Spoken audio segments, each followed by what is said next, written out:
Welcome, friends. This is Nate Markham with Shoot the Gap. Tonight, Jorge, Hollywood, and myself go through our top 24, at least the remainder of our top 24. You going to agree, disagree? Who knows? Tune in.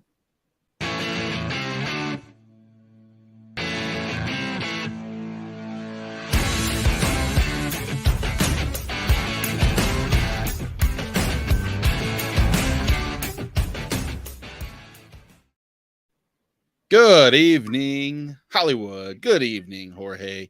Good evening, all. It is Shoot the Gap. I am Nate Markham, and this is LB 13 through 24, the linebacker 2 extraordinaire. I would say, is the LB2 the value portion of the linebackers, or is that LB like 3 and LB4? I think 3 and 4. I think LB2s are not that far removed from LB1s. I think there's more of a group of linebackers that could easily swap in LB2, LB1, or at least LB. Yeah, that's how I said it right. Yeah. LB2s into LB1 performance. And yeah, so the value at LB3 is where that is. I'm going to say this. Hollywood, do you agree with this statement potentially? I think that the LB2s might actually be closer to the LB3s that I see on my list than the LB1s. Like, I would have a easier time seeing, I don't know, 25 of these names not being in the top 24 next year than I would being in the top 12. Who knows? But let's do like we did last week. So last week, we had the pleasure of basically mocking each other for about an hour. Now, as much as I enjoy doing that, and there's not enough time in my day to be able to do so, I'm in a hell of a good mood tonight. So I'm not going to talk shit about anybody's picks because, as you guys know, I got the A-OK to be able to attend the Fantasy Football Expo this year. Thank God. It is, disappointment. And it's not just FOMO, really. It's fear of letting down. And I was letting down people like from the IDP panel, King's Classic Draft. Things that I really, well, it's also, selfish reasons. I want to do all those damn things and I don't want to be at work. So I will be there and we will have a chance to maybe reiterate some of these top 24, at least 13 through 24 linebackers. And last week we did a consensus. This week with so many variants, it's hard to grab a total consensus. But I think by the season's beginning, guys, I think we should do that and put that on the site over at fantasyandframes.com. Have our consensus shoot the gap rankings and see how that goes. Hollywood will give you a chance to be in the maybe the top 10 with Jorge and myself. We'll let you in. You can ride his coattails. You can ride on Jorge's coattails. Jorge and Hollywood be a tandem team. See how he's pitting you against me already? It's not even like he's just stirring the pot, Hollywood. Mm-hmm. Don't blame me. It's not my fault. Are you guys old enough to remember like 3-way calling on your telephone when you would have people on the other line and you could set them up? You had to hold the button, the receiver button down, and then you had to call the other number or whatever it was. Mm-hmm. Yep. Remember star 69 to do, the voice calling to see who called you? Uh-huh. Yeah. Star 67 was the to block it. That's right. Yeah. Next on I'm Old, we're going to talk about Hungry Hippo, the board game taking over the world. It's before we jump into titillating game of Oregon Trail or any of the other fun 80s, 90s things that we could go on about. If you are on Twitter, please jump over to YouTube. We want to see your comments like the other lovely faces we're getting right now. Make sure when you're on YouTube to like, subscribe, hit the bell button because you do want to be notified every time one of our beautiful faces is coming onto the screen, or you want to know when we are on the screen so you don't have to check it out. Whichever one. One can be a warning, one can be an alert. It's a multifaceted tool as well as our rankings, which, Jorge, I want to start with yours. You were last to the party with getting them up, but they're the freshest in my mind. And what we'll do is, compared to the consensus, we don't care because we're the consensus as far as we're concerned. And let's just start. Let's jump right in because I got to say, I don't know if there is another like Fred Warner-esque boring linebacker for me, Shaq Thompson, but he just gets the job done. Shaq Thompson last year, fantasy pro scoring, if we're going to go there, LB 31. He had some down weeks. He had some, some boom, but really right down the line. Jorge, with a player like Shaq Thompson, are you safe in just keeping that safety floor more so than shooting for the ceiling, or do you see a ceiling play with Shaq Thompson? No, I for this particular pick, I want to keep him as a safe floor. No Frankie Louvu inside really is what is driving me to kind of say Shaq Thompson is going to have a bump in production this year and can jump into the LB2 range, if not high LB2 range. There's talk of Jeremy Chen maybe doing a defensive back linebacker role. That when I hear that, I'm kind of like, okay, so basically he's not going to be playing a majority of snaps inside. Fine, great. Who's the person who is? Oh, it's Shaq Thompson. Boom, there we go. You know what I mean? Yep, I do. I know. I think that, and that makes sense. Actually, it makes me want to look at my rankings, see where I have Shaq Thompson. I don't have him in my top 24, but he is just outside of that. To move up 2 or 3 spots doesn't take much in all reality. But next on your list at 14, you have Azeez Al-Shaair. Hollywood recently wrote up his IDP target article over at fantasyandframes.com. I might save Al-Shaair since I know that Hollywood has him ranked. You were the highest on him, but I'll let Hollywood elaborate a little bit more. Next up is Alex Singleton, who last week we discussed briefly, but I want to get your 2 cents on that. Singleton, obviously a product of immense efficiency when it comes to snaps, and I don't think I have it in front of me, but I believe over the last couple of years, he was like 108th in total snaps, and yet he was top 6 in total tackles, something like that. It was are you envisioning the same thing, or do you see an increase in snaps for him this year? I think he just needs to stay where he was. What makes it so impressive is that not only the tackle volume, but like you just said, the efficiency or the lack of inefficiency. He only had a 6.5% missed tackle efficiency percentage. And so you give me somebody like that who doesn't miss and who can still have that volume. This inside linebacking core for Denver is no joke. And I think that it should be giving a little bit more quote unquote respect, so to speak, in terms of redraft circles this year. Maybe not so much for Dynasty, although that's certainly something that we could talk about. But for redraft purposes, I think whether it's Jewel, who I'm super high on, or Alex Singleton, all he does is just produce high tackle numbers, and he's doing so at a very elite rate when it comes to missed tackle efficiency. Yeah, 12% solo tackle rate is just incredible, fascinating. I mean, when you're talking about linebackers last year that had at least 20 snaps per game, he is 5th overall in solo tackle rate, and that's can be a very skewed statistic when you look at some of the games. Like the list goes Harvey Lange, Jack Sanborn, Blake Martinez, Chris Barnes, and then Alex Singleton. Something is not like the other, and that's Alex Singleton. And then you go down a little bit further and you find Foyce Oluokun, Shaq Leonard, etc. So, yeah, Alex Singleton, if you could I think if there's a player in the NFL, linebacker at least, that you could grant the wish of 100% of the snaps to see where he would finish. Let's do that game. Alex Singleton plays 99% of the snaps this year for Denver. Where do you think Alex Singleton would finish at season's end as the LB 11 overall? Yeah. Hollywood? Yes. Higher or lower than LB 11 overall if Singleton were to give you 99% of the snaps? Well, I mean, he was in my top 12, right? And I had him at 10, so just a tad higher than the consensus. So, I mean, I like him. I'm sure he might take a little bit of a step back because I like Jewel too. Yeah. So, it's kind of thing you were talking about Fred Warner and Dre Greenlaw being so close that you could flip.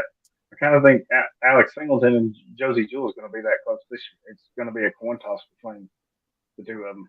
I do too. I think that's the tandem, IDP tandem, that we're going to see probably the most point scoring. One of those two teams, most likely. as the season unfolds. Maybe there might be one other team too that we'll get to. You figure he's got 99%, 76% last year. There's room for growth. I just don't think that I see that growth in the snap share necessarily, but I like the position of where you have him at. Next up, Cole Holcomb is next on your list. So you've got ex-commander. Congratulations, by the way, to the new ownership in Washington. I know that HTTR is HTTC, which is soon to be HTT. What? They changed the name or not? Is that what I hear? They're considering it after the end of this coming season, and everything's on the table from the name to colors to everything. Just a complete potential rebrand, which I wouldn't be opposed to if that's. I see you say that, right? And it's one of those things where it's like, do I have my preferences? Is where this, and I'm taking it on a side tangent, but like as a fan, it's kind of one of those things. Like if you're going to change something, then change it. Don't like it's like pulling off a Band-Aid. You don't want to just pull it slowly. Just rip that sucker off and make the change if you're going to make a change. And if you're not going to make a change, then don't make a change. Yeah, I get that. Commanders made a change with linebacker at Cole Holcomb going to Pittsburgh. So I do like him there early in these rankings in the 13 to 24. Yeah, health consideration, a concern at all? What for Holcomb? I mean, you have finger on the pulse. Yeah, the ankle. I believe it was the ankle he had an issue with last year, if memory serves me correctly. I think he will be fine when his training camps start next week, from what I read recently. And it's going to be basically him patrolling the middle of the field. Just the tackle volume, the tackle efficiency. I want to say he had in his big season, not this past year, obviously, but 2 years ago, he had a low missed tackle rate. I need to go back and look at the numbers real quickly. But even if he had a higher tackle rate, I'm still not concerned. He's just a volume tackler who's really good in run support, and that's what they're going to need, especially in the division. Yeah, exactly.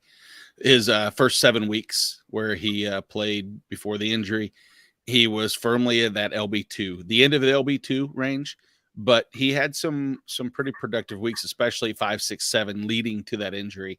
He had an LB1 finish in week 5. He had a subsequent double-digit scoring in each one of those. So, I mean, that's where I see Holcomb. I had him in my a little bit higher, of course. Obviously, the situation and system played into a scenario that I was, pretty happy about. The Washington Deviants does have a nice ring to it. Makes sense. Which, by the way, one of our newest members here at Fantasy and Frames, Dynasty Deviant, he recorded this amazing YouTube short talking about free agent linebackers and how they're still need. If you haven't checked it out, head over to our YouTube page, watch it. It is hilarious. So welcome, Chris, to the Fantasy and Frames family.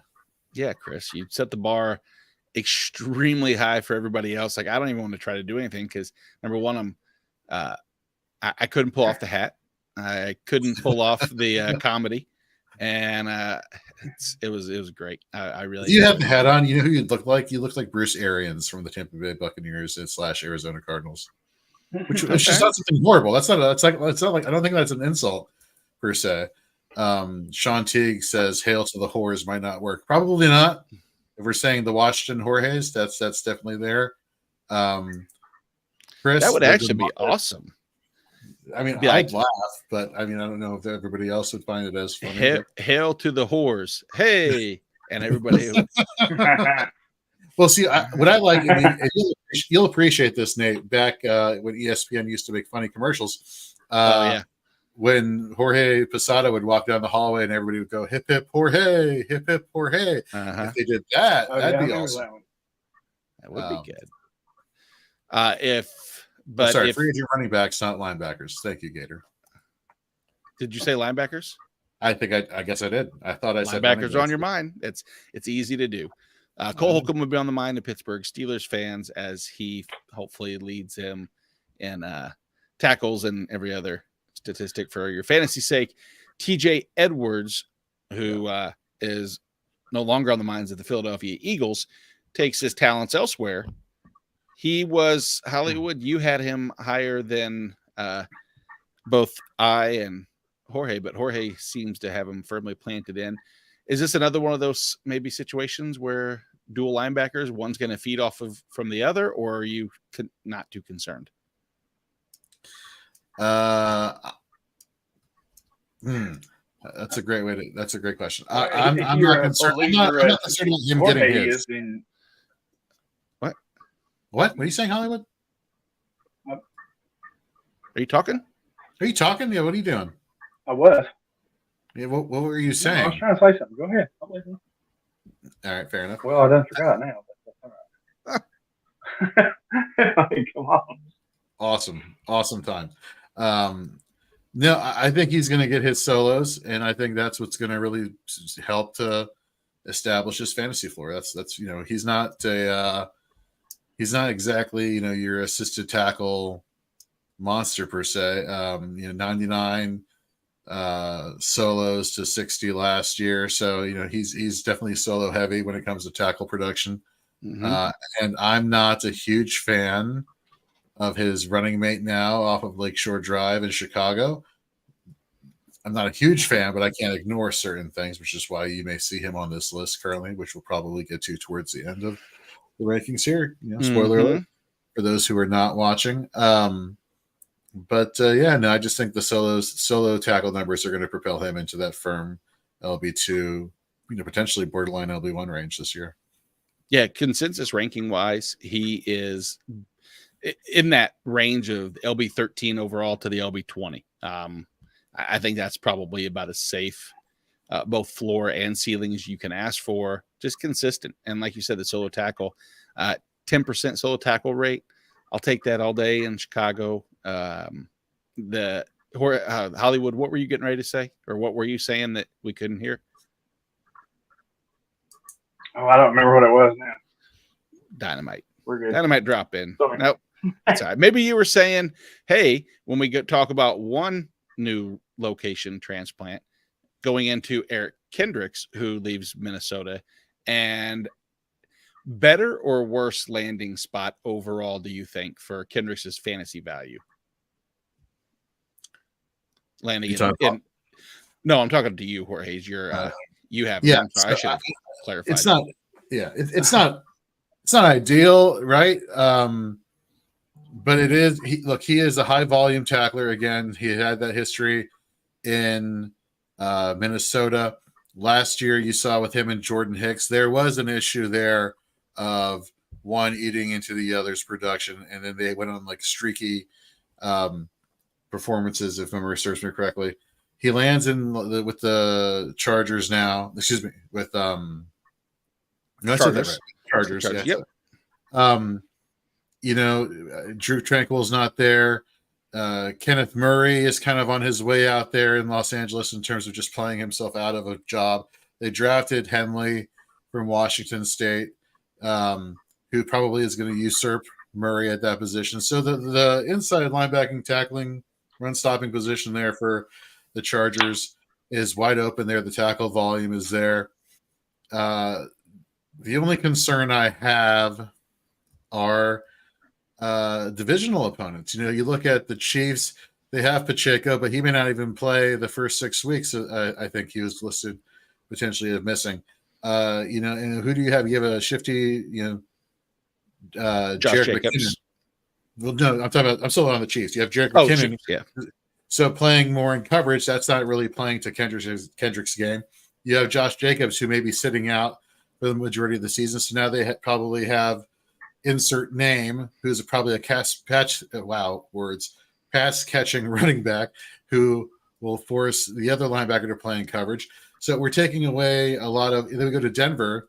We don't have Javonte Williams probably, even though they say he'll be ready. He's not going to be 100% by the time the season starts. So you have Samaje Perine. Maybe that's the 2 games out of the other divisional games where he'll be going against a pure bulldozer running back to get up those solo tackle numbers or get those total tackle numbers against the running game. It's not exactly helping himself to, all we can hopefully bank on is efficiency when it comes to Eric Kendricks. And so, so that's kind of what I'm hoping for this year. Yeah. And I think you touched on that, is that Well, he may have eaten into him and Jordan Hicks. He never really vanished completely. Now he might have had a couple weeks, week 11, single digit point scoring in week 17, 18, but throughout the rest, it was pretty consistent overall efficiency, LB 15 scoring fantasy pros as a whole. And I do see that, there's a little bit of safety in just keeping them right there safely in the middle, like that where you have them, which is what is that LB 16? 17. So LB 17. No, that's totally, and I think that's totally fine. I tried and true. I would be happy to have him, and I'm finding him really as like an LB3 in drafts. He gets buried in some of those ADP lists and continues to fall down just a bit. But while he may be going down, a name on the rise, if you ask me, is Pete Werner. I think that New Orleans has shown that they're capable of supporting multiple linebackers fantasy-wise. Demario Davis isn't exactly getting any younger, but they're Jorge, you good? We're good. Okay. Just want to make sure. I didn't want to put you on the spot there. I figured I could talk to Hollywood if I was forced to do so. I don't want to. He has enough. But again, we're talking about another team, another situation where two linebackers may be trying to eat into each other's overall production. But Pete Werner next year at the same time, will Pete Werner be still in the LB2, or is there a chance that you see his stock being able to get into that LB1 conversation? Yes, the latter of what you just said. Okay. We saw him play very well earlier in the season. Then he had, an injury which caused. Oh God, why do I? Demario. Are you talking about the backup? Yes. Oh my God, he's in Atlanta now. Damn, why do I forget his name? Somebody in the chat, please throw it out there, Sean, if you're watching. We look at weeks 1 through 8, like 23, 12, 12, 12, 12, 9, 14, 15, like just unreal. And then he goes down to injury. Yeah, he's definitely. Thank you, Caden Ellis. Thank you, Hollywood. He's just he's a playmaker. Again, he's not in a situation where Davis and him eat into each other. Davis has his coverage abilities, and they kind of use him on blitzes as well. Whereas Werner can sit back and just go after the linebackers or go after the tight ends and running backs, and so not concerned about them eating into each other at all. Yeah, I found that I generally am moving Werner up and down right around I have him basically in just a couple spots higher, and the names surrounding him, at least on my list, which are Eric Kendricks and Tremaine Edmonds, and some of them names. I want to put Werner higher because I don't think that we've seen his ceiling yet, and I feel like we've seen what we know, and sometimes that unopened box of expectations leads us to want to put a player higher, which I know is not always the best rationale, but isn't it? I mean, isn't it kind of the rationale? What you expect to maybe, possibly, hopefully could see? That is a perfect way to segue from Pete Werner to Ernest Jones, which is what we've been begging for, as an opportunity for him to not have to be cast in the shadow of another imposing linebacker. And now he gets to run free, Ernest Jones. Jorge. Yeah. So, I mean, he's had, let's see here. Let's go back to his numbers last year for PFF, over 100 tackles, a 5.2% missed tackle rate, which, folks, if you remember from last week's show, if you haven't watched last week's show or listened to it, go listen to it wherever you listen to podcasts, rate, review, and subscribe to the Fantasy and Frames podcast. We were saying, a missed tackle efficiency of under 10% is approaching elite levels. This guy's was at 5.2 last year, so it's already there. Bobby Wagner though was the main guy there. He for a lot of the plays on the field during games, he was the only linebacker that was on the field for majority of the time. And then we kind of started to see Ernest Jones kind of come around in the form, kind of get these opportunities, was very efficient with his opportunities. And now he's sliding into that starting linebacker role there for the Los Angeles Rams. And he played very well, and to be able to on the limited amount of opportunity compared to what Bobby Wagner had, to be as efficient as he was in the missed tackle efficiency department, and to put over 100 tackles, I thought was very damn impressive. That was just really impressive. So him to be able to get this opportunity now to be the lead linebacker on the inside, give me that. Yeah, he's another one of those that I have my questions, and Hollywood, and you can answer this sometimes for some of these guys, that when you see an efficiency of, as Sean said, 114 tackles on 66% of the snaps, Alex Singleton-esque or light, I guess, do you wonder if the increased workload, you would like to think there's a direct correlation. Oh, well, if he had 114 tackles on 66% of the snaps, if you bump that up to 99% of the snaps, you should then see 150 tackles. That would be the normal progressive. But I don't know if is that a fair way to look and analyze Ernest Jones's upside going into this season with that potential. Yeah, I mean, Yins are just a little higher than I was, so I had him at 25, but I just couldn't really fit him where I wanted to, right? Because like you said, Wagner's gone, so that alone should be an uptick for him, right? Mm-hmm. And he's kind of inefficient, so if he could stay there, there's another uptick for him, and then his missed tackle rate. So that's three things that you've got pointing up on him that. I know it kind of sounds weird and off the wall thinking, but he's checking boxes for you, right? When you're doing this kind of fantasy stuff, you're wanting to check boxes, So, yeah, I could have had him higher, I guess, but not too far off from where y'all got him now. Yeah, and I don't think it's crazy. I mean, I think that the nice thing is what we've seen so far is I want to see the continued progression of the stat filling, the stat stuffing, where in a short 2-year span, limited snaps, he has 3 interceptions, 6 passes defensed. The sacks I'm not too worried about or concerned. I'm not seeing some huge sack total or pressure rate numbers, and I would like to see the solo to assist increase from that like 3-2 type scenario to something a little higher, but that's going to happen with the lack of not having Bobby Wagner there eating everything up. Hungry Hippo reference number 2. You eliminate one of the other ones, and you will then occupy more of the little marbles that are, i.e., tackles. Speaking of tackles, David Long has produced and gotten many of them with his times in Tennessee.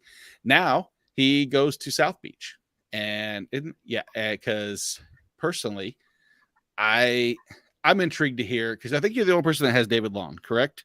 All right, Jorge. So. Yeah, and I'm not knocking that by any means, but go ahead and give us your reasons. So this is all about opportunity. If there is a linebacker who's going to eat and have the opportunity to just get those tackle numbers, it's David Long, and we could finally put the name Jerome Baker to rest. Finally, for IDP, just get the Undertaker out of retirement, have him build a casket with Paul Bear, may he rest in peace. And that was not a pun. I actually did mean that, rest in peace, because he did pass along a long time ago. Yes. So Sean, you're putting in the chat here. He also had many missed tackles there. Yeah, I believe his missed tackle efficiency was like 13 or 16 or something in that range %. But the volume's going to be there, right? So give me the volume there, and give me the fact that he can make plays outside of just tackles. We saw last year he had the passes defense, the interceptions. But the issue here with David Long, is the fact that he only played in 12 games. Hamstring injuries have been a thing for him. Hollywood, you know that better than anyone, being a Titans fan. So the question is exactly, Sean, if he stays healthy, which we're assuming that he's going to, right? Like there are a few players that concern us with that. Shaq Leonard is a player that, like, where all of us are like, well, if he stays healthy, and we don't want to say it, but sometimes you have no choice but to say it. I don't think David Long has gotten to that point that we have to put that in front of when we say if he stays healthy and talking about his output. But you like what you see with the solo to assist, 52 last year to 34. He was averaging 11 points per game in fantasy pro scoring. I just, given this new fresh change of scenery in Miami, and the fact that he'll be probably their best linebacker on the field, I'm, it is bold, Sean, as you're putting into the YouTube chat. Which, by the way, thank you for tuning in every single week and being in our chat here on Shoot the Gap. We really appreciate it. Yeah, I'm all in on David Long this year. Yeah, if you look at his sample, really, I mean, up until week 12, and that's with missing a game in that stretch. He's the LB 21 over that span, and that's also you sprinkle in week 2, which was pretty much lost. Not too terrible. I am not ready to believe that Jerome Baker will be gone. Over under 27 years of age for Jerome Baker. Jorge, under. He is under. He's 26. That's interesting. I don't know how to feel about that. I don't know how to feel about that. I don't either. Rounding out your top 24, Jordan Hicks, Demario Davis, Tremaine Edmonds. Tell me one of those three that you think has the best chance to finish way ahead of your rankings, and which one has the best chance to finish way out of your ranking. No, this is like throwing like a softball pitch to me. Give me Tremaine Edmonds for falling out of the top 24. Mr. Like you didn't see that coming, Nate. Come on, man. That's what a good host does. You set me up for success. I appreciate that. Mm-hmm. I see Jordan Hicks moving up. I don't know about way up, but definitely closer to 13 than he is to 24 currently. I understand, Kendricks is gone. We talked about that already, and everybody likes to talk about Brian Asamoah. But like, let me pump the brakes on the Brian Asamoah thing. Like, maybe for Dynasty, okay, we're ranking him a little bit. We're ranking him higher than Jordan Hicks, but give me the guy that I had known for redraft that I've seen him do it. This is Asamoah that we hope we do it. That he hope he does it. Demario Davis, Mr. Hashtag Tackle Machine. He does a lot of great things, and he always falls into that LB3 range. But when I'm looking at upside here, I see the LB2 performances taking shape here, and so given the fact that he does do much more than just play against the run, that he does play in coverage, that he does blitz the quarterback, that he applies the pressure, so he can get you the sacks there. He does a lot of things from the inside that a lot of inside linebackers, just aren't asked to do. So he makes plays all over the field, which means he's going to be in all three downs, which means he has the opportunity to get you, the fantasy upside of an LB2 linebacker. Yeah, I talked about this, I believe, a couple weeks back now, mentioning that he is one of only 3 players in the NFL over the last 2 years that has 200 plus tackles, 10 plus tackles for loss, 10 quarterback hits, and 10 passes defense. That is Demario Davis, Bobby Wagner, and Foye Oluokun. Devin White slightly missed out on that by just a sack and a couple passes defensed.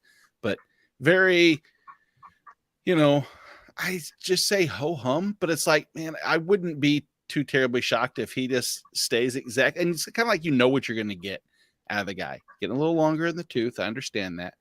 But yeah, Tremaine Edmonds is the one of those 3 for sure that I go ick. That I don't think there's like when I'm picking my LB2, if I'm either taking him at the bottom of that tier, I would just wait for the next tier, I think, altogether and go after a different position.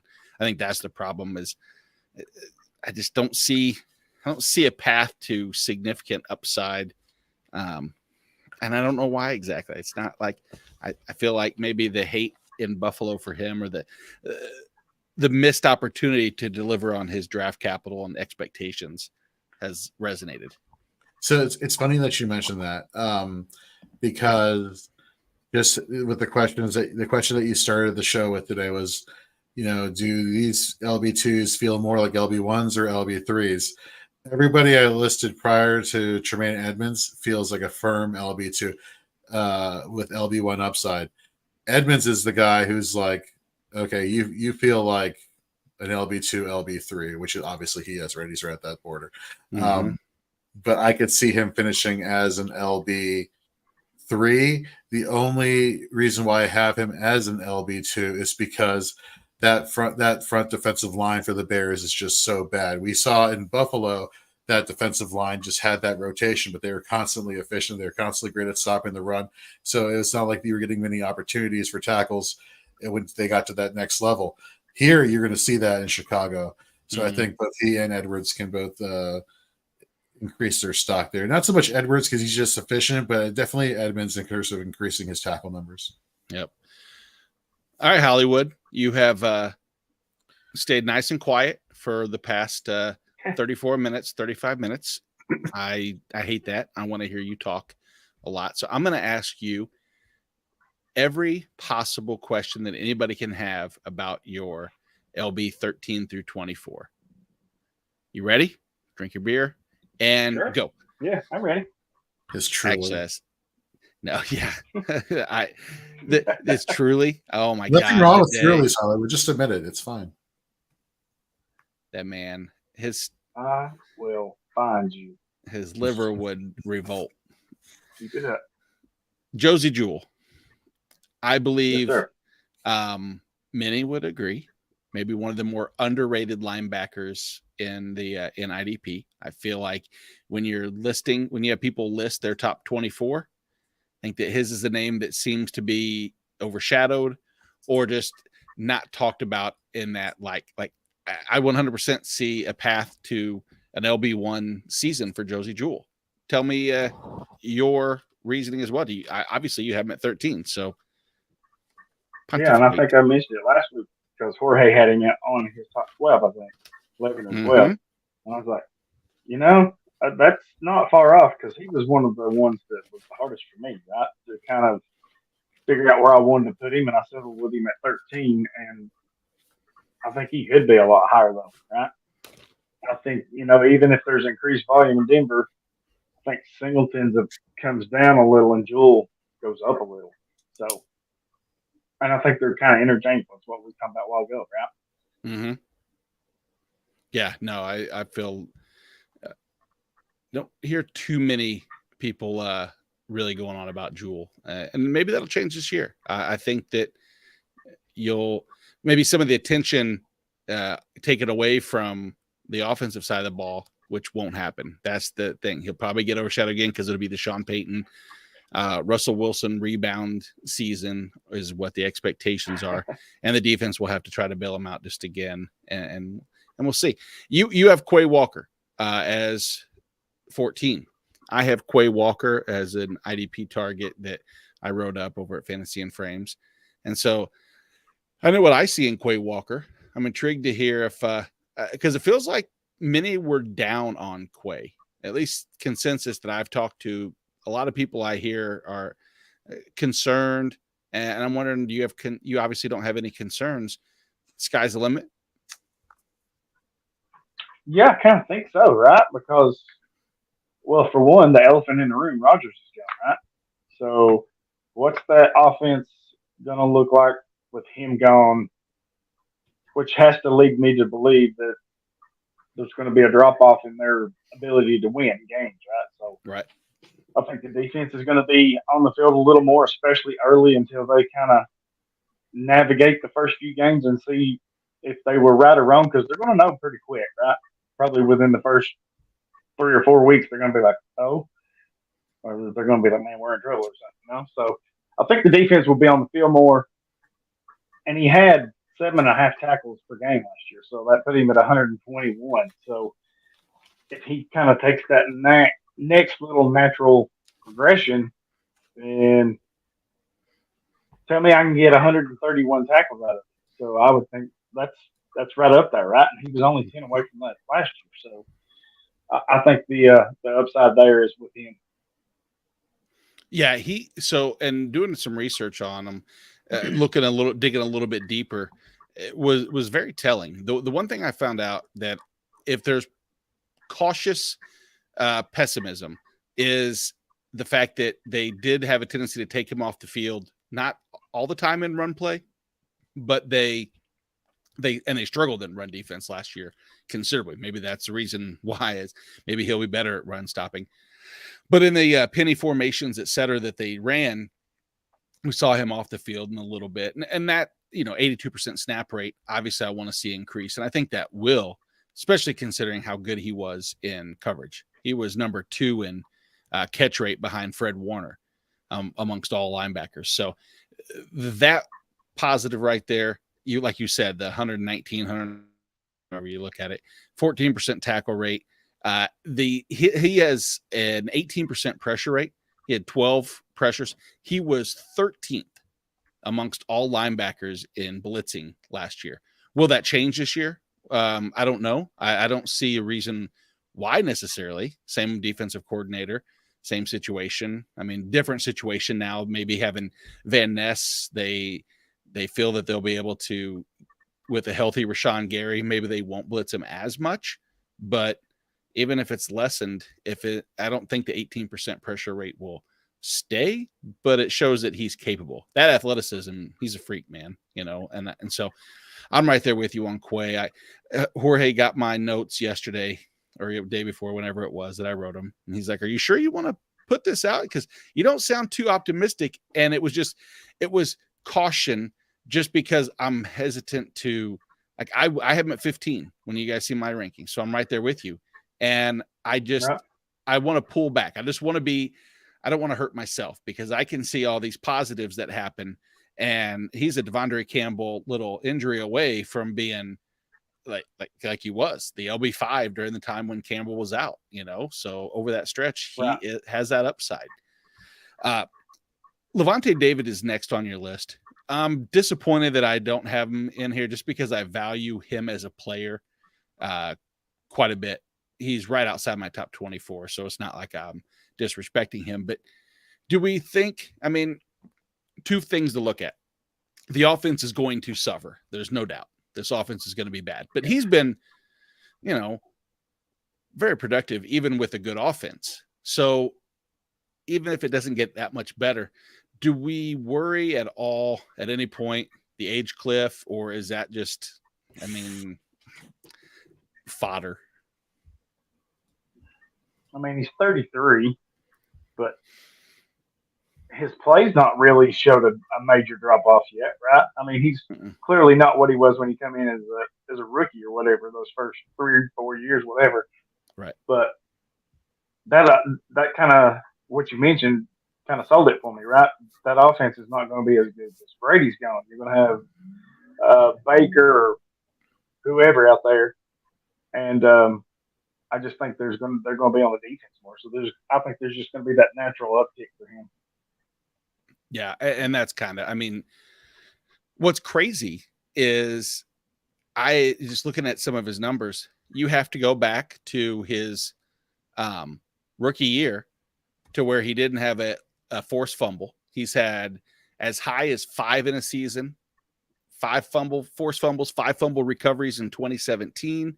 He had 5 passes. He has had at least he's had 13, 16, 21 passes defense over his last 4 years. He's another one that checks all of those boxes that you just worry that the age cliff is going to hit, but man, he doesn't seem to do so. And yeah, and like Sean said, that, like I was saying earlier, with the age long in the tooth, 34, those two, you have to be able to contribute. There's a common theme with all these older linebackers. They're all, better than average in coverage. They are playmakers in multiple different areas. They're usually splash play aficionados, and we see that with obviously Demario Davis, who you have next on your list, or at least you coming up next, because we'll go past Dre Greenlaw, because we talked about Greenlaw a lot last week, and Cole Holcomb, Eric Kendricks. Let's get to Azeez Al-Shaair. Since I passed over on Jorge, you wrote him up. I think we all collectively as a fantasy community starting to really grow into the Al-Shaair is a good project for or whatever upside play. I don't want to say sleeper, because no one wants to use the word sleeper anymore, but good value return for where he's currently being drafted.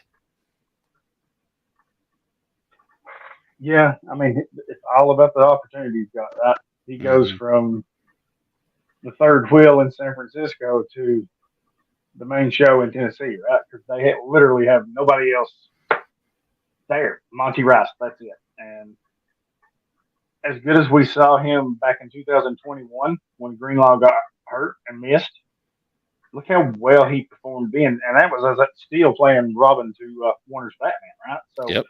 I think in Tennessee, with no one to really challenge him, plus it's a contract year, it's the thing. They only signed him for 1 year, so he's going to be motivated, right? And from everything I've heard, he likes it in Tennessee already. He likes Vrabel and all them. So, and I think with the style of football Tennessee wants to play, I think he's a great fit on defense. I think the volumes, I think he's going to be better than David Long was in Tennessee. They're going to literally have the same role, but Aziz will be way better. That is big praise. If that happens, just know that the name, Aziz Al-Shaair will continue to get pub, as barring any type of injury, anything crazy. We'll see his name more and more. Do you think his ADP ever creeps into the top 30?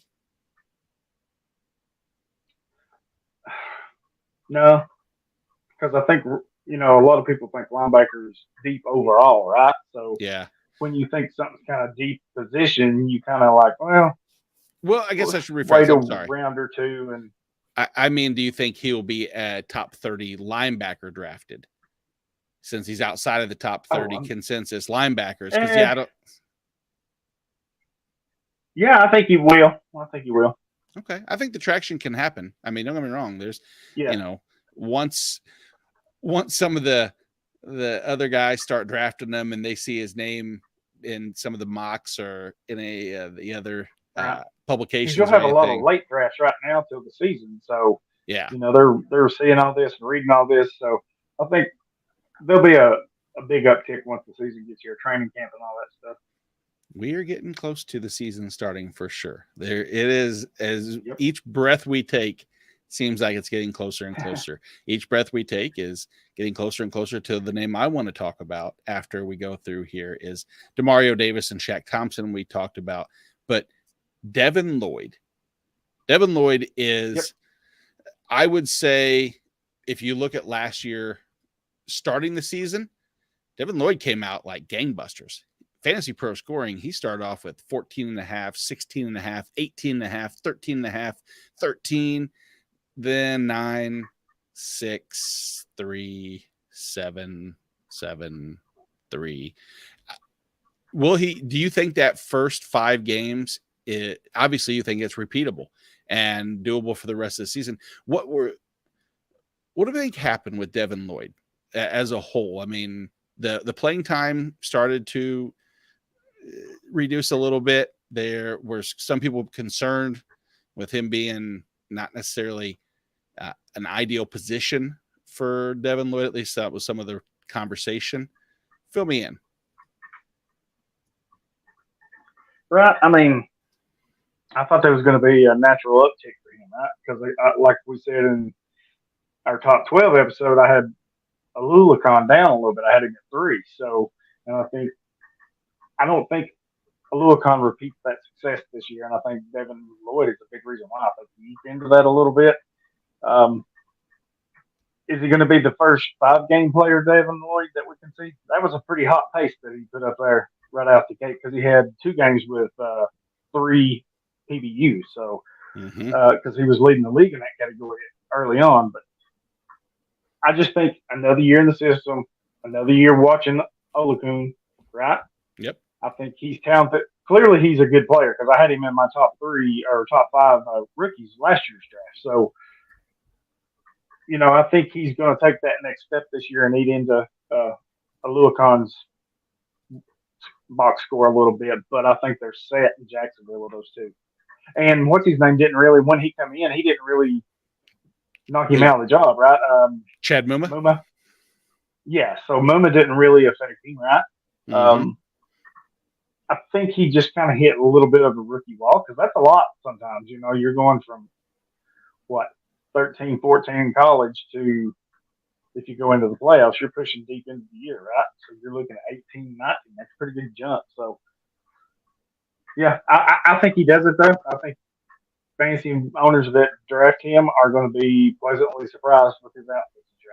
I just think they're going to be like, well, that's surprising, but I'll take it, Yeah, for a second-year player with such high draft capital, him falling and being kind of an afterthought in many fantasy drafts. Like I see a lot of people just passing over his name for maybe safer names later on, maybe more boring names. Jorge, what's your take? Where do you have Devin Lloyd at? I don't know. I don't. He's definitely not in my top 30. Suck on that one. Let me find it. Sorry. No, I threw you off. Didn't expect that little curveball I threw. Yeah, that's really, good. A good host likes to keep his guests engaged and keep them guessing. Really likes dead air time. Nothing better than that. Yeah. Good. Thank you for talking. So we didn't have to have any dead air time. I don't even have him in my top 34. Yeah, there we go. That's a spicy meatball. Now we're talking. Yeah. I'm on the Olukun train. As far as the only linebacker I want in redraft, in my top 24, let alone in my top 34. But Hollywood, you brought up good points. Like, it's another year in the system. It's another year. We're not worried about Chad Muma coming in there just yet. Muma had an opportunity last year. He didn't really do much with it. So it really is the two-man show here in Jacksonville. My only concern is, I don't know who is more efficient tackler last year. I don't have those numbers right off the top of my head. But if it is fading towards Lloyd, Devin Lloyd, now you're making a good argument. 10.9 missed tackle. Okay, so then we're talking, right? Now we're trending towards that level of like, okay, you know what I mean? So I'm starting. You just made a very good point right there. I did not forget about Devin Lloyd. Okay, my rankings forgot about Devin Lloyd there, Sean. Thank you. Yeah, I mean, I've forgotten about Devin Lloyd. It's not. No, I don't have a good answer for you at all. Totally blanked on him. Totally forgot. So, even if he improves on that a little bit, that's a better uptick for him, right? So I think it's not one major thing with him. I think it's just going to be a couple little things that he does to get better. Cut that down another year. And it's just little things. I think you're going to see a big improvement out of him. Well, I was shocked, I would say, to see a person who really saw the snaps, like the point production actually dwindle towards the end, but yet he damn near got to 1,000 total snaps last year, which I shouldn't be shocked. Just 80% of the time. Yeah. Don't apologize, Sean. You look at through the first 5-6 weeks, he was really on pretty good pace. If you look at week 4 against Philly, 80 plus total snaps, and he in turn had double-digit tackles that game.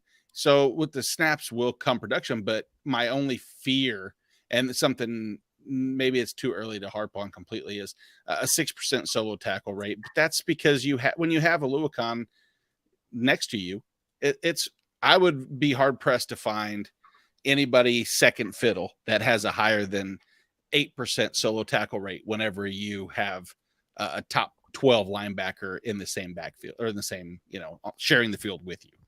We'll see. I could probably do the research and get back to you. So yeah, put that one on the to-do list for me, Jorge, if you wouldn't mind. Sure. Thanks. You got Noted. it. Exactly. Last but not least, after Jordan Hicks, we talked about a rookie and Devin Lloyd from last year. This year, Jack Campbell, the worst draft pick in the NFL this year, as far as I'm concerned,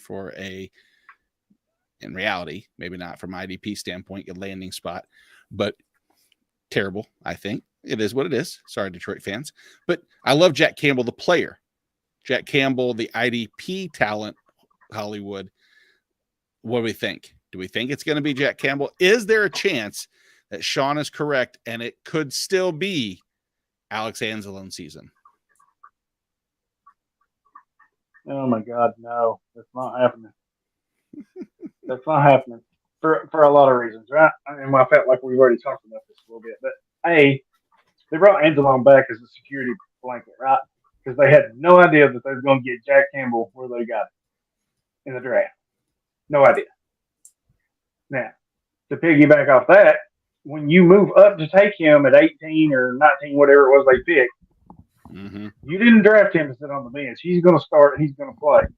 So, and clearly they felt there was a need there, right? With the other guys, they weren't completely happy with him, so they got him now. So, I think Campbell is just going to flourish in that defense, right? Plenty of opportunities. He's going to be in the middle. He's got good pass rushers, a good defensive line in front of him. I like it for him. I think the opportunities is going to be huge for him, the volume, because he's going to play a lot of snaps, right? Mm-hmm. So, plus he's good in coverage. I know it has a lot. He's 6'5", so that has a lot to do with it. But he understands what he's seeing in coverage too, right? So it's not like he's just a straight downhill two thumper, So I like it. I don't know where else I would move him, how much further down I would move him on my rankings. I mean, there's a couple of players that y'all talked about that I didn't have it. Maybe you can move him up, but with his volume and the way they like to play in that defensive line in front of him, I think it's easy that he's right there, right? Yeah, I mean, don't get me wrong. It's draft capital, like you said. I know it's a little shock to people, I guess, to see him there, but you kind of at this point we're at 24, right? The last of the LB2, you're just starting to go to LB3. Mm-hmm. Who's really back there that you'd really take over Campbell in his situation, right? Well, no, and I don't disagree. It's Rodrigo. I know it's good old Rodrigo, and there is something to be said about a little bit, as Sean said, rookie fever, and that can happen. It happens on the offensive side of the ball every year. Defensive side of the ball, it panned out for another Detroit Lion last year in Aiden Hutchinson, who actually finished pretty much where few of us had him, which is right around that defensive line 20, 24 in that right outside, the end of the LB2 range. So I'm not blown away by it. I mean, I think there's a path to Campbell being in where you have him. Do I feel safe about that? No, not entirely, but you made a good enough point. I'm not sure how safe I feel about a lot of the guys from 20 to 28, 20 to 32 and interchangeable. Let's take a look at what I have as far as mine. I'll obviously give you guys a chance to ask any questions about any of them, but there's a lot of similarities. Like I said, started off with Devondre Campbell at 13. That's quite shocking compared to him not being on either one of you two's list. And I understand last year battling knee injury, shoulder injury, the fact that Quay Walker is high up on all of our lists probably makes me a little questionable about Devondre Campbell. Barring injury, he was the LB5 prior to injury last year. He was the LB5, and he entered the season with a little bit of a nagging shoulder injury. So he played upwards of where we've seen every year from him, which is a pretty safe, solid pick. But I might be tweaking that. We'll see, not 100% certain. And so I took Josie Jewell at 14, Quay Walker at 15. We talked about him at length. There's good old Tremaine Edmonds. As boring, blah, not the biggest fan, but I love the situation in Chicago. I think that he has a good opportunity to not only exceed what he did in Buffalo, but as well as in Chicago with the team that, as many of us think Chicago will be better, I still don't think offensively they're going to be stellar. And yeah, at 24, Divine Diablo is going to jump back in there, is going to make a case.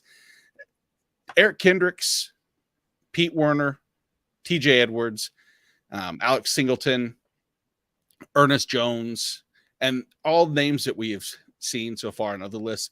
I have Matt Milano there. And Matt Milano is a tricky one for me because he's probably not too terribly far down the list. And I think people are always a little worried because last year he played 15 games on and off injury reports pretty much the entire season. It felt like there hasn't been any positive news as far as he's bound to stay healthy this year. Because in 2021, he did play 16 games, but it was 10 in 2020, missed 2 games in 19, missed 4 games in 2018. But man, when a full like gambit of snaps, he does everything. He almost had 100 tackles last year. He had 99 in 15 games, but it's the pressure rate that he can exude. It's his 11 passes defensed, 3 interceptions, multiple fumble recoveries. That's in a season. If you look at his passes defense as far as a coverage linebacker, he's had seasons of 7, 9, 11. It's pretty telling that if he stays on the field, and now there's no Tremaine Edmonds. So I think that not that he's going to fill in for the Tremaine Edmonds role, but I think that he's going to see a lot more opportunity. How far down is Matt Milano on you guys? Yeah, so I kind of had a tough time where to rank him, right? Because I'm like, okay, so now Edmonds, whether you like him or not, right? He's gone now. So there's going to be a little vacated production. And you would naturally think Milano picks up some, if not most of that. Mm-hmm. Question is, with Edmonds and that, like I said, if you like him or not, you have to acknowledge that he's pretty decent piece, right?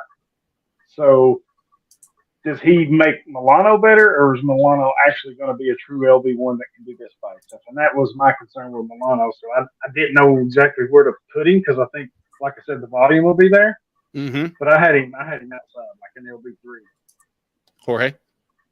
You know, it's the splash plays that make me think he's more of an LB3 than 2 versus just, you know, I guess I do like to play it safe initially just because I want to establish players that have a high tackle floor and then kind of take everything else as a bonus. And I think that can kind of be applied to a lot of positions. But you know, you don't know who. I don't know who's going to be the starting linebacker next to him, for sure this year. So it's one of those things where like he has the inside track in terms of like seniority and great, and he has like the ability to make the plays that you were just describing. But I think definitely for me, he'd be more closer to an LB3 than an LB2 this year.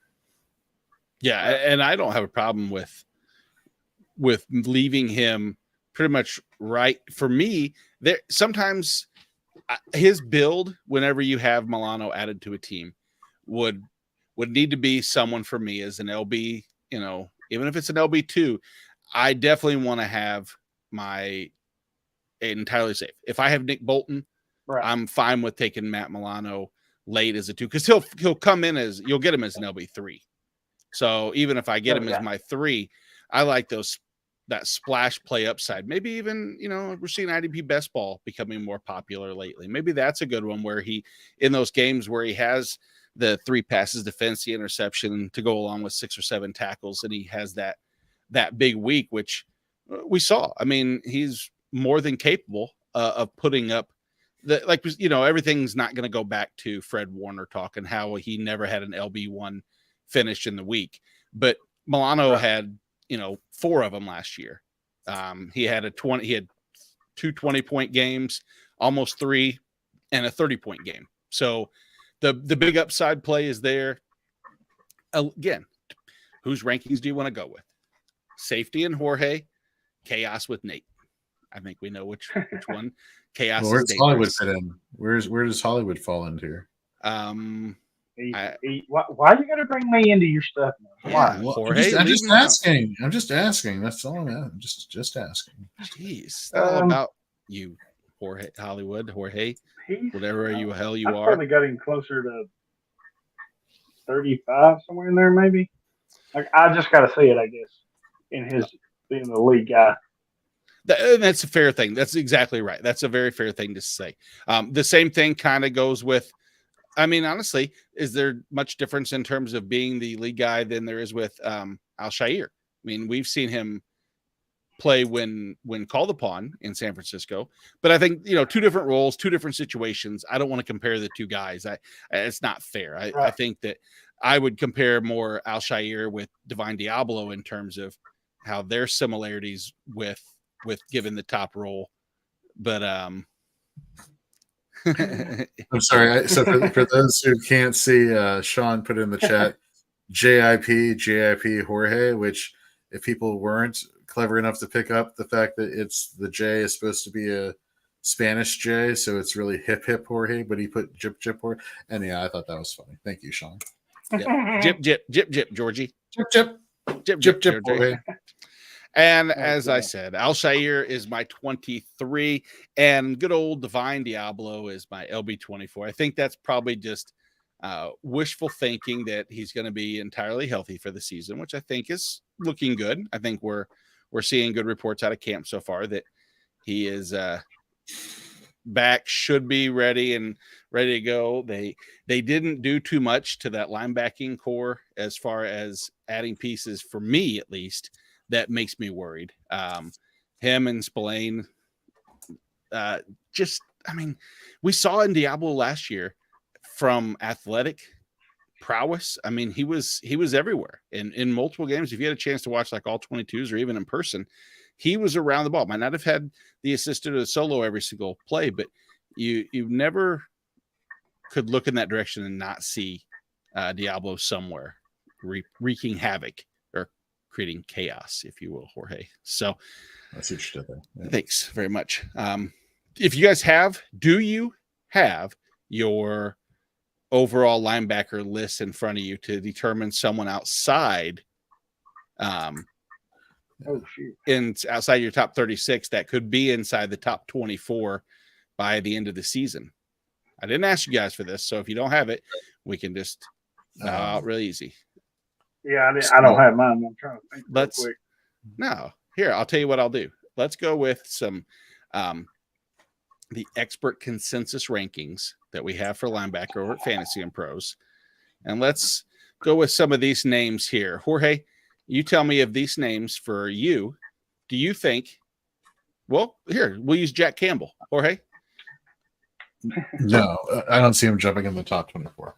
How about this guy? How about Jamin Davis? I love Jamin Davis a lot, but I could see Cody Barton jumping in the top 24 if he's strictly just relegated to run defensive snaps. Let me pull up my rankings right now. Somebody who I have outside. So this is going to be a bold one. All right. And he was extremely inefficient last year. He had like a 16% missed tackle efficiency. He didn't play very well until down the stretch in terms of tackle volume.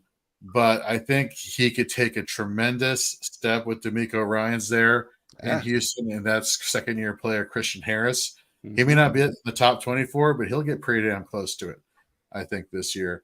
For me, Diablo, is somebody for me that is outside my top 24 that I could see going in there. And then eventually Quay Walker, because I didn't have Quay Walker in my top 24, so he's again another one that could creep into the top 24 for me. But I'm really excited about Christian Harris and the evolution that he could take this year. So I'll definitely be paying attention to him. And what about this name?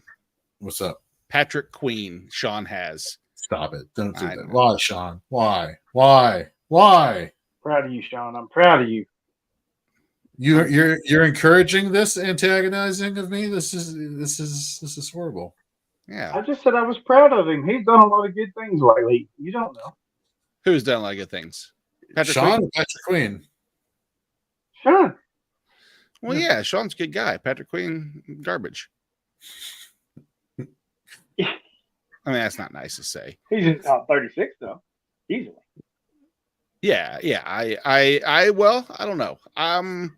So let me ask you guys a question. All right, and here's a name that had he not torn his ACL, we would have had him on the show 2 weeks ago, but he did, so he wasn't, and he's not on our show this week.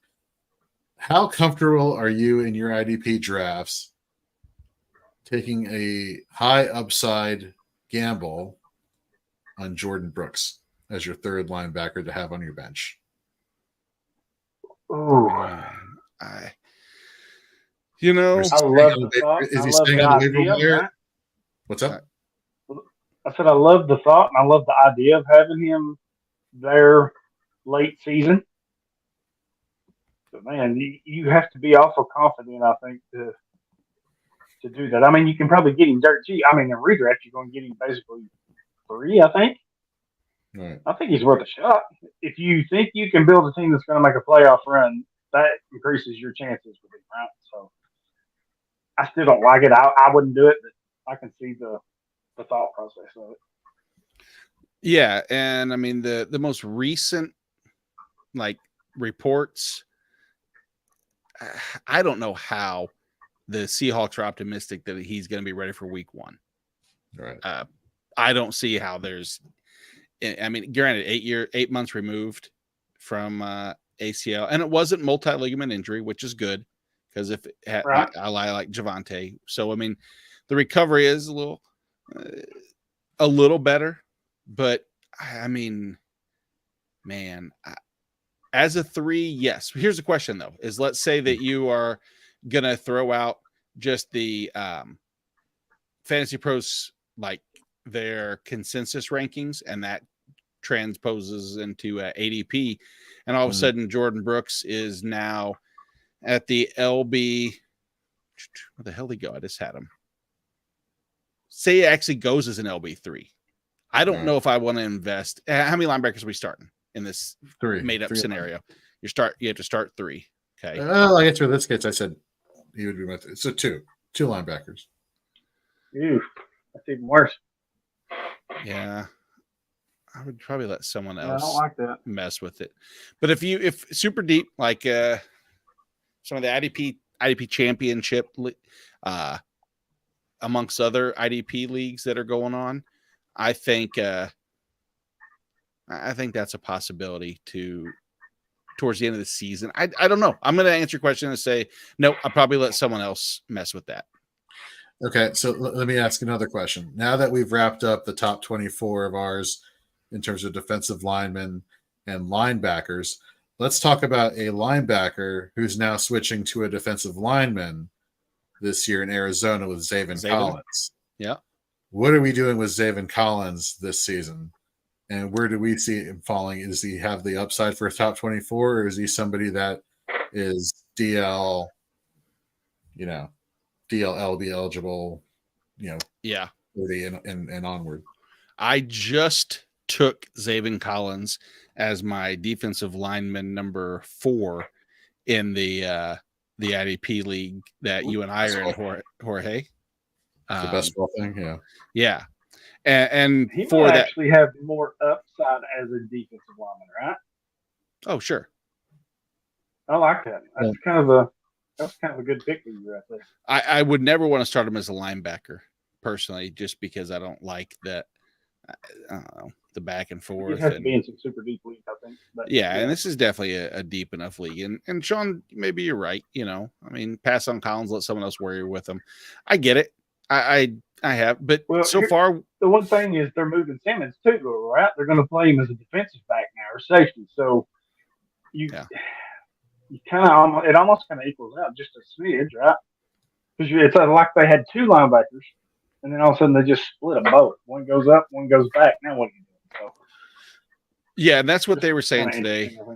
I was reading a little bit into it, and there's conversation that the likelihood that he plays on the line, like in an edge, is reduced to with consideration that he's going to play more inside, like linebacker than what some of the reports are. Like I think the report that he's just going to exclusively play outside linebacker and be a blitzer and on the edge. And I think that they said they're going to move him around a little bit more, which I can understand. I don't know. I think the volatility has me a little worried about week in and week out production. But if it's a best ball like that, I don't have to worry. I'm looking for the game where he has, 6-7 tackles and gets to the quarterback once, or, I hate to say twice, but, I'm being greedy in this made up scenario in my head anyway. So sure, of course. Yeah. Hell, 10 tackles and 3 sacks. Jeez. Shoot them in. So both of you mentioned I got a something. name for you. Go ahead. And I'm just curious. And we briefly hit it for a moment on Rashawn Evans being gone in Atlanta. Oh, Troy right? Anderson. Or, well, he's just not signed. He's a free agent, whatever. Troy Anderson. Yeah. We like this. We don't. Man. I think with Evans going, I kind of like him coming out of school, right? Of course, he was the height, weight, speed freak, Mm-hmm. And last year was kind of whatever. But Evans is gone now, so somebody's got to fill that role. Man, just the volume alone's got to put him pretty well up there, right? I mean, worth consideration as a LB3. So, if memory serves me correctly, Anderson came on last year towards the end of the season and took away snaps from Michael Walker, whereas Evans was on the field majority of the time.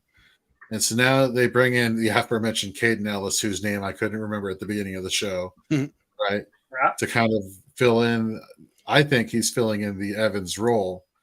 So now the question is, who do you have more faith in, Caden Ellis or a second-year linebacker in Troy Anderson? And hoping, my bias is telling me hoping for upside with Troy Anderson. True. I don't know. That's a great question. I don't have a good answer for you right now at this point.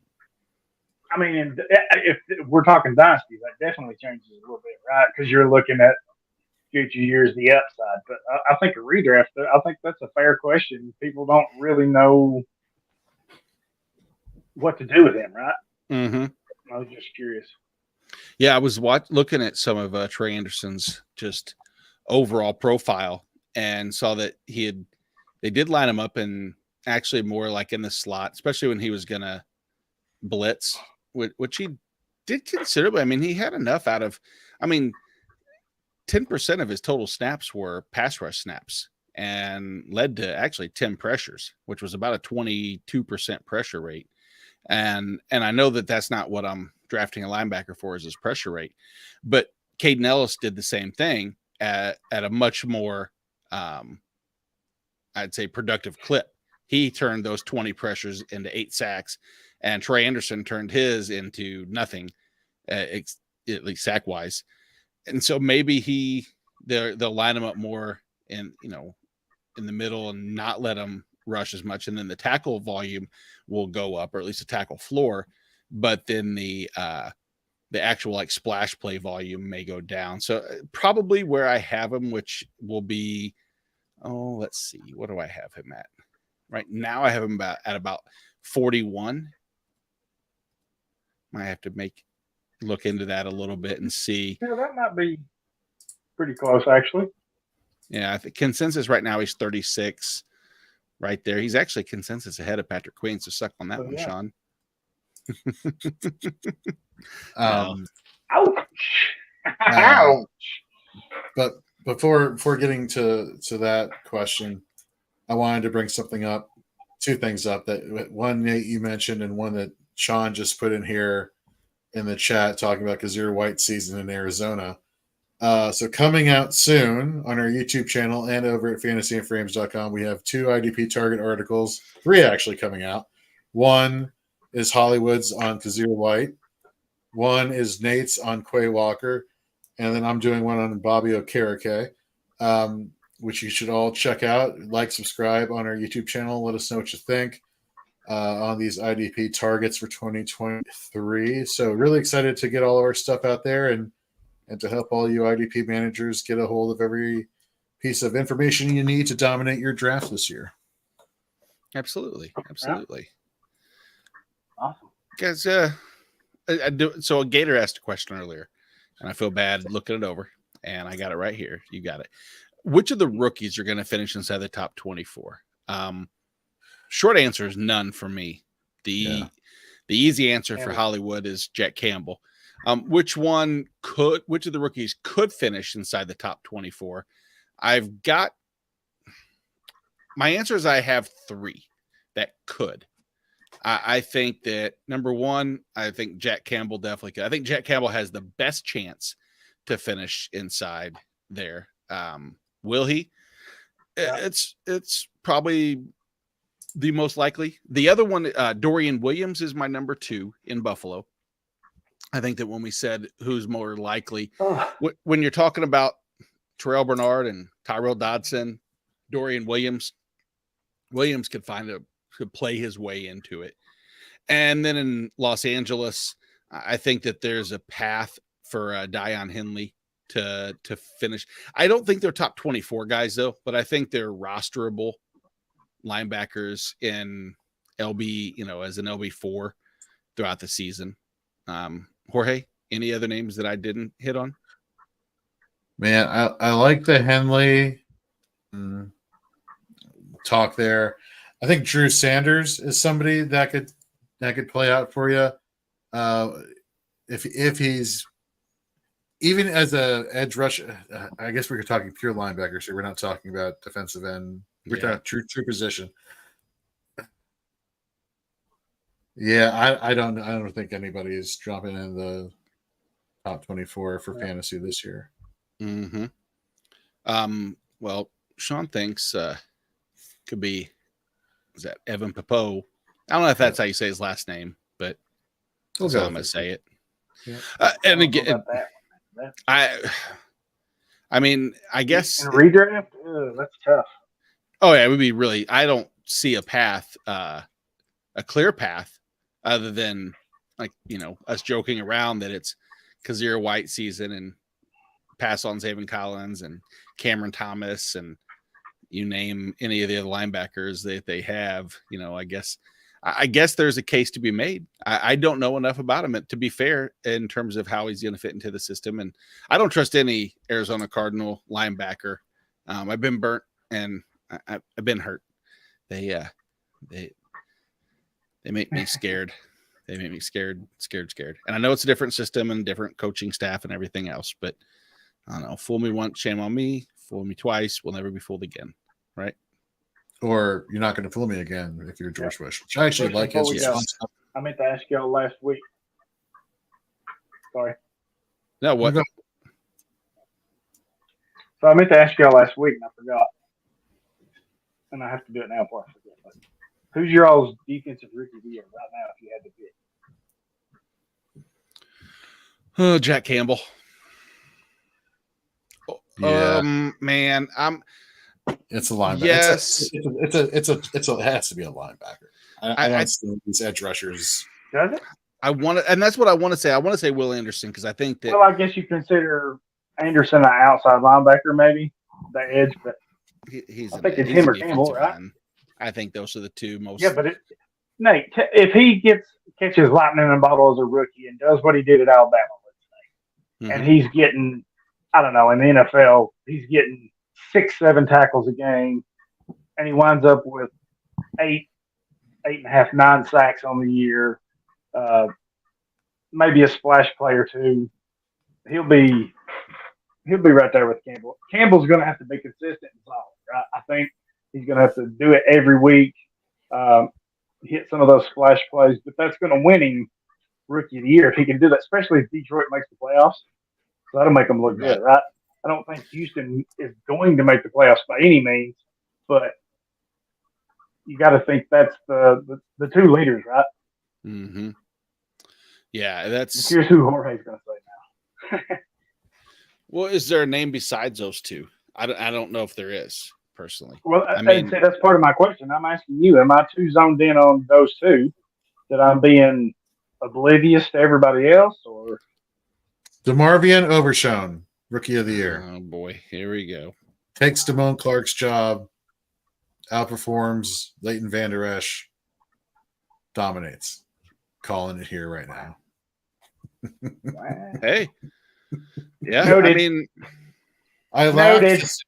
This has been bookmarked. Boom. There we go. That's interesting, though, right? I mean, I feel the same way. I think he's going to overtake Clark in Dallas because I don't think he's anything special. I think he's just getting it because of the volume, right? Mm-hmm. Now you bring in somebody who's actually a little talented, a little more athletic. Yeah. So here's I don't think he's going to win Rookie of the Year, though. If you go with the odds-on favorites right now, the odds to win the Defensive Rookie of the Year, according to FanDuel, as of July 21st, 2023, right? It is Will Anderson is plus 400. The next best odds Jalen Carter at plus 750. The next best odds, Tyree Wilson plus 900. Then a pair of cornerbacks in Devin Witherspoon and Christian Gonzalez. Then another edge rusher in Lucas Van Ness. And last but not least, another corner in Emmanuel Forbes. Left off that list, Jack Campbell. Interesting. I don't know if but Sean made a very good point just a second ago that sacks or interceptions are the clearest path to defensive rookie of the year, which is true. When you look at the past rookie of the year, you have Sauce, who really, Micah Parsons, Miles, Nick Bosa. So that's two. And unfortunately, Jack Campbell could rack up 140 tackles and might get overshadowed by, like you said, an 8 to 9 sack Will Anderson or a 2 to 3, a 4 interception Christian Gonzalez with 60% catch rate allowed or pass rate, whatever. But I don't know. Very interesting things. That's why I picked Will Anderson. I just feel like he's with the sack number possibilities, it's going to make it just a tad easier for him to win, right? But yep. I mean, I love Jack Campbell this year. Clearly, having him in my top 24, I do, right? So if he winds up doing what I think he's going to do, he's going to have a hell of a year, and it's going to take probably something from Will Anderson to knock him out of it, I would think. Well, shit, Aiden Hutchinson. I don't like the Christian Gonzalez talk there. I think that's actually kind of could be. It's kind of intriguing. Yeah, I think something. I love that, but I want to see how they use him up there, right? I've got to get a feel and look at what's happening there. I mean, I think he'll be a good player, but I kind of want to see what they're doing. And it's true. Anderson's going to be on the field a ton, on the field a lot. Good exposure. Yep. Positive or negative sometimes. But hell, we saw it last year. Aiden Hutchinson finished inside the top 20 IDP, and yet he didn't win Rookie of the Year as a result of Sauce Gardner. I don't think there's a Sauce Gardner. I don't think Devin Witherspoon or Christian Gonzalez are Sauce, but guess we'll see. So, we're getting about an hour and a half in, fellas. I think it is time to wrap up the old show. Excellent job again, as always. Next week, we will get into the defensive back rankings, or maybe just maybe we'll do that little, maybe we'll do both. Maybe we'll have 2 broadcasts next week if they're time permitted, and we'll get that IDP mock going that we've been wanting to do so far. And I have a little, I don't know, some wrinkles to throw into that draft. More to come later. So for Hollywood, for Jorge, I'm Nate. Thank you for tuning in. See you next week.